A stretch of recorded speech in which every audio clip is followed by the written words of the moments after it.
This was one of the first videos the SABC obtained, showing for the first time the group of South African men after their arrival in Russia. The men were seen dressed in military uniform, bearing a Russian flag badge, and the man behind is heard saying they're off to fight Zelensky, in reference to the Ukrainian President Vladimir Zelensky. It was followed by a distress call from the men pleading to come back home. The men, who spoke on condition of anonymity, said they were lured to Russia on the promise that they would receive training for VIP protection. Some were given cash of between 40 and 80,000 rand before leaving South Africa.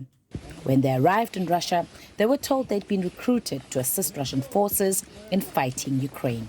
The men have no prior military training. So how long is it going to take us? Last year we imagine. How long will it take? Because our situation is dire here. It must happen in the next 2 to 3 days. These people here are saying they are tired of us, and in the next 4 to 5 days, they are moving us to the front lines in the war. They are saying your people back home don't want to take you back to your country. It also emerged that some of the group were related to former President Jacob Zuma.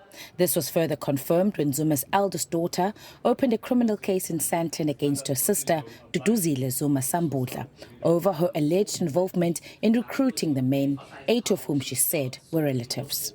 Speaking to the SABC, the mother of 3 of the recruits, Phumla Zuma, who is Jacob Zuma's sister-in-law, could not hold back her tears over the situation. Zuma said that the fact that her sons had been recruited by family members made the ordeal worse. She'd even asked the former president to intervene. I spoke to Baba Zuma and he said he went to Russia but didn't meet with the Russian president. He also wrote a letter and left money so that the children could fly back home. He said he also requested that they be pulled out of the danger zones, but nothing has happened. The family's fears were heightened when the group reported they'd been given new identities. This document, written in Russian, is believed to be a military ID issued to them by the Ministry of Defense of the Russian Federation. However, their personal information had been altered. Yes, we can confirm that they've been issued with new identity documents. But what is worrying is that some of their names have been changed and their dates of birth.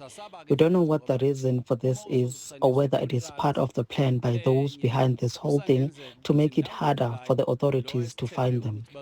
To draw more attention to the men's plight and to call on the government to intervene, family members staged a picket outside the Durban City Hall. I'm here so that they could bring back my brother from wherever he is, because he was told that he was going to be trained for being a security, but then we heard that he was going to a war. I don't know what war that was, and then they never brought him back. As families plan to gather for the holidays, they are praying for their loved ones to be home for Christmas celebrations. I am Mhlongo, SABC News, Durban.